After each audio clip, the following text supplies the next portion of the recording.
I'm not scared of threats from a housewife like you who doesn't work and has no parents. You can't do anything with a pile of trash because it's just garbage. Now I understand how you feel. I'm moving out of this house. So now you'll be homeless. Good luck with that. This is a good chance for Larry to leave too. Let's team up to clean up the mess and get rid of the trash. They went to Larry's room and told him to pack up and leave. I was planning to leave on my own, but I didn't expect Larry to get kicked out too. My name is Lauren. I'm 29 years old and I'm a housewife. I recently married a man named David, who's 33 years old, 4 years older than me. At first, I thought he was mature and calm like an older man, especially because he often talked about his mother. I thought he was a good man who cared about his family. But after we got married, I saw my husband's true personality. On our wedding day, my mother-in-law was really kind to me, and I thought we would have a happy marriage. After we got married, my husband suggested we live with his mom because his dad had passed away a few years before. He said he wanted to take care of his mom. I trusted my mother-in-law, so I agreed to move in with her. But everything changed as soon as we got married. They started telling me things like, "Hurry up, Lauren, bring me tea, and clean the bathroom and toilet quickly." My mother-in-law would yell at me and give me orders like that. Maybe she wanted to scare me, or maybe it was because of her age. She'd call me loudly and make me do all sorts of chores. The biggest surprise was discovering I had a roommate no one had told me about. One morning, I was shocked to find a man I didn't know in the kitchen. I stood there wondering who he was. He noticed me and said, "I'm Larry, David's younger brother." He introduced himself. I had no idea David had a brother, let alone one who lived with us. Larry is 30 years old, the same age as me. I went to my mother-in-law and asked her to introduce me to my brother-in-law. She replied, "Oh, you mean Larry? Don't worry about him. He's like a reclusive ghost." I was taken aback. How could she dismiss her own son like that? She called him a ghost and said she was content with just David. She described Larry as a useless hermit who only went out for shopping and otherwise stayed at home. Her words shocked me. I felt let down by my mother-in-law and couldn't believe how much she had changed since our wedding. It was heartbreaking to see her treat her own son unfairly. Being an only child with no siblings, I couldn't relate to having a brother. If my own mother said such things about me or ignored me, I would be devastated. My parents have passed away, and I envy families who are alive and close-knit. I had hoped that at least parents and children could have good relationships. I asked my husband about Larry when he came home from work. I hoped maybe the brothers could get along, but my husband was distant. He said, "Just leave him be, pretend he's not there. He won't bother you." He said it like it didn't matter, as if he had forgotten to mention it. I was disappointed to hear him refer to his own brother as a ghost. My husband seemed disconnected from his family, just tied to his mother. After finishing my chores for the day, I went upstairs, feeling regretful about my marriage. That's when I ran into Larry, who was heading to the bathroom. "You're married to my brother, aren't you?" Larry said to me. "Yeah, what's wrong?" I replied. "I'm sorry, forget I said anything. But I don't say things lightly. You should consider leaving," he said. "What?" I asked, confused. "I'm sorry, but I think you should get a divorce," he said. I felt offended and confused by how my husband and mother-in-law were behaving. I married my husband because I loved him, so it was shocking that Larry would suggest divorce after just one day. "It's none of your business. I can handle it," I told him. "I'm sorry about that. I tend to be blunt." Larry apologized, bowing his head. His apology seemed sincere, but I wasn't sure. Maybe he was trying to be polite or genuinely concerned.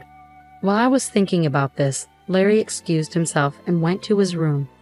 My mother-in-law and husband described Larry as a strange recluse, but to me, he seemed like a decent person who deserved respect. The next morning, as I set breakfast on the table, Larry came down to get a drink. "Good morning, Larry. Why don't you join us for breakfast?" I offered. "Good morning, Lauren. Thank you for inviting me," Larry replied, casting a glance at his mother. "I'm not eating breakfast with him. Just get the breakfast done," she yelled at me.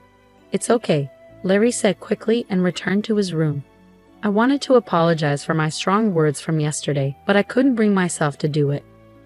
"Hey, all you need to do is the housework. Don't do anything unnecessary, okay?" My mother-in-law gave me a stern glare. I was taken aback by her harsh tone. As the new bride, I hadn't expected to be treated like this. My husband's behavior towards me also changed drastically. What the heck? Curry again today? You should have told me beforehand, he shouted. I already had curry for lunch. Why didn't you call me to say you wanted something else? I stayed quiet. He kept yelling, you're not even apologizing. Who do you think you are? Your job is to do the housework, so make sure you understand that. I was shocked and remained silent. David didn't love me. He just wanted a housekeeper. It's awful. How could he be so cruel? I whispered to myself in disbelief. Their calm voices showed they didn't care about me. They just wanted to make themselves comfortable. They were using me. Seeing them laughing and watching TV in the living room, I quietly went upstairs. As soon as I reached my room, tears started streaming down my face. Then, a gentle hand offered me a handkerchief. I still think you should leave, said a familiar voice. I looked up, and it was Larry. I'm sorry, I'm so sorry, I managed to say between sobs. I wiped my tears quickly. I'm sorry I used your handkerchief. No, I gave it to you because I wanted you to use it, Larry replied kindly. I overheard what my brother and mother said. I knew it. They're the worst, he continued. When I asked Larry what he meant by I knew it, he confided that he had been in a similar situation before. Curious, I pressed for details. Larry explained that David had promised to marry another woman previously, but just like with me, his mother and David's mistreatment had driven her away shortly before the wedding. Hearing Larry's story brought some relief, showing me that my husband and mother-in-law had acted nice only to avoid scaring away the bride before marriage. I felt trapped and hopeless. How could I have trusted them? But I had no other options. As just a housewife, I couldn't get a part-time job, move out, or rent another place. I didn't know what to do except cry. Then Larry suggested, if we keep talking here, it might raise suspicions. Let's meet at a coffee shop next time, if you'd like. He handed me a piece of paper with his contact information and went back to his room.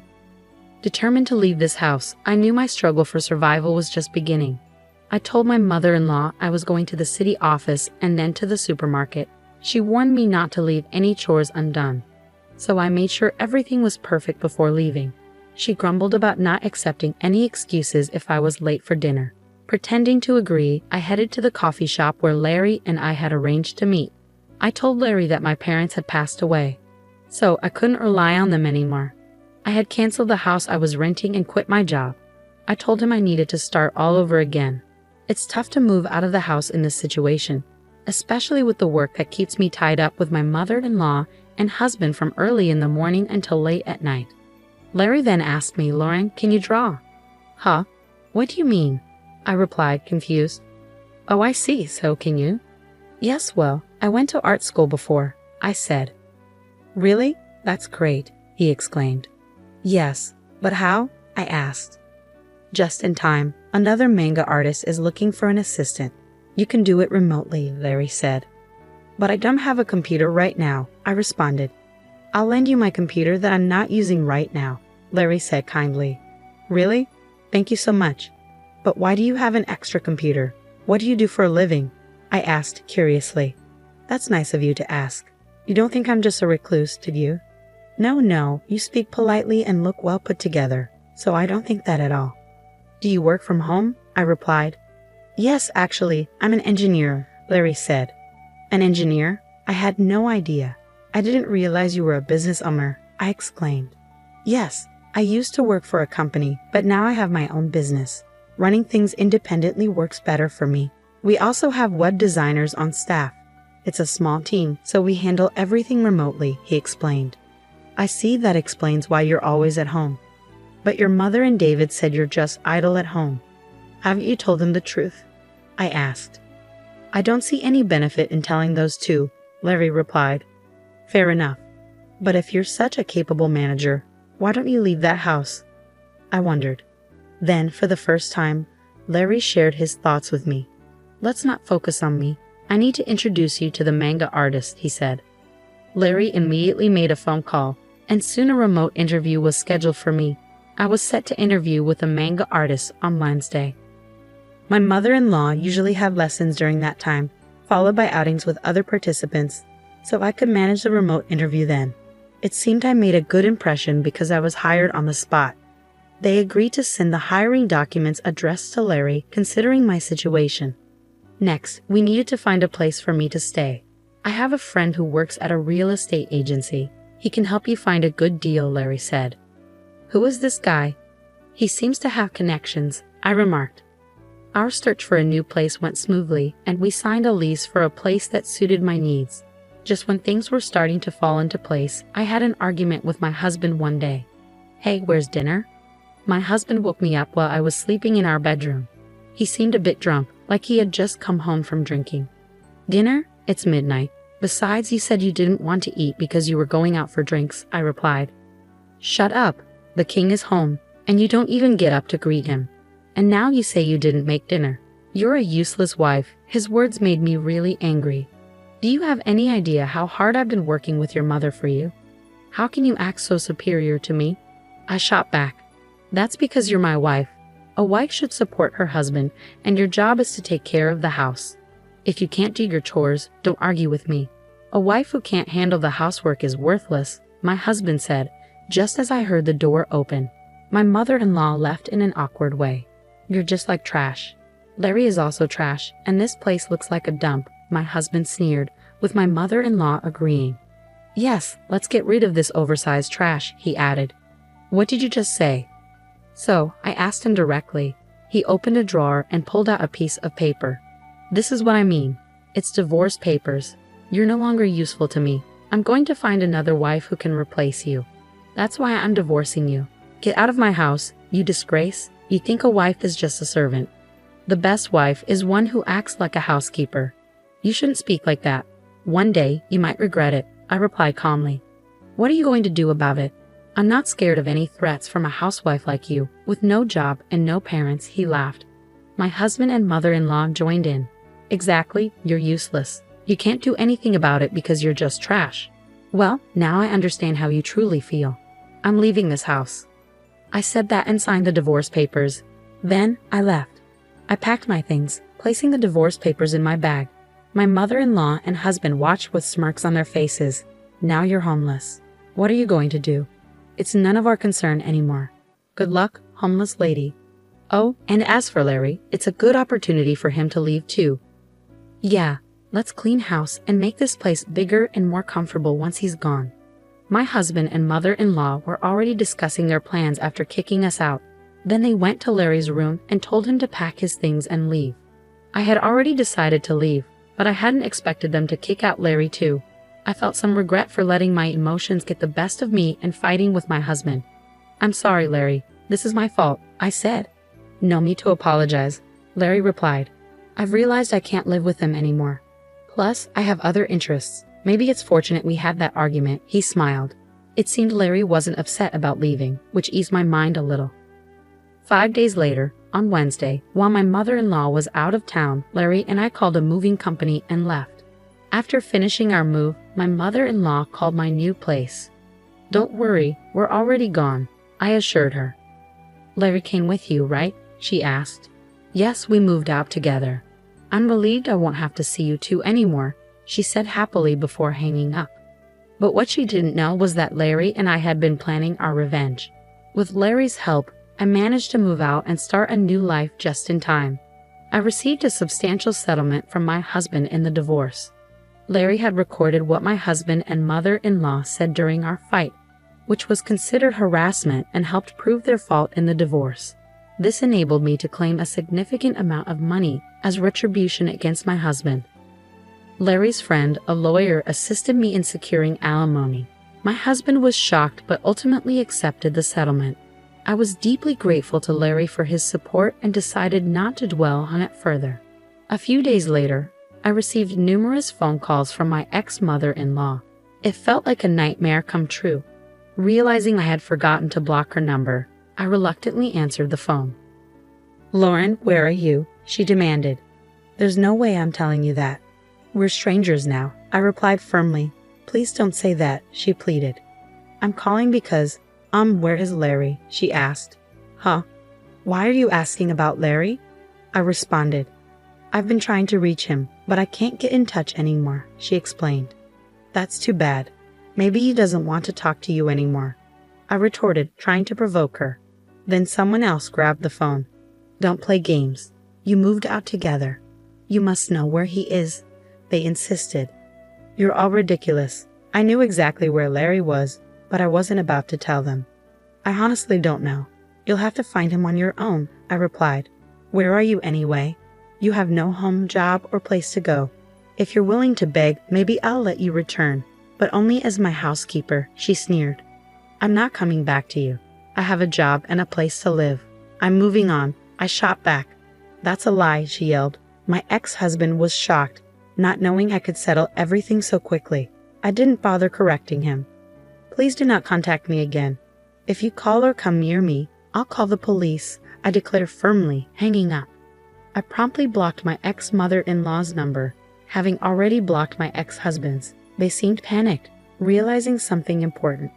They thought my father-in-law had left them a large inheritance, but it turned out that Larry had been regularly sending money to his mother's account.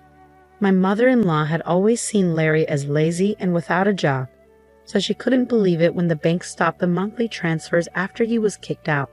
It was only then that they realized who had been supporting them financially, but by that point, it was too late. Larry had already cut ties with his mother and brother. My ex-husband couldn't afford alimony without the money from Larry, and my ex-mother-in-law relied on those monthly transfers. Now that the money had stopped, she was facing financial trouble. They both got what they deserved, and I don't feel sorry for them at all. By the way, Larry bought a nice apartment in New York and is living comfortably there. Why was he so well off? Why did he send money to his parents all those years? It was because he made a promise to his father. Unlike his mother, Larry's father loved him deeply. Despite the mistreatment from his mother and brother, Larry stayed true to his father's wishes. His father had once told Larry, even if you don't always get along with your mother and brother, they're still family to me. Please take care of them after I'm gone. Honoring this promise, despite facing mistreatment, Larry quietly sent money to support his mother and brother. It's heartbreaking that they kicked out such a kind-hearted person like Larry without knowing the truth. I met Larry once after we moved out. He explained his commitment to his father's wishes, and I fully understood and respected his decision. He was my savior after the betrayal by my husband, and I consider him a significant person in my life. I wish him all the happiness. 2 years later, Larry proposed to me. He asked for my hand in marriage, but that's a story for another time. It's unfortunate how someone kind can change so drastically after marriage. It's like a marriage scam, isn't it? Fortunately, my brother-in-law is a dependable person, and now I'm happily married to him. Despite the challenges, I've found peace and happiness. I hope these happy days continue. Thank you for following along until the end. If you enjoyed this story, please subscribe to our channel. See you in the next video.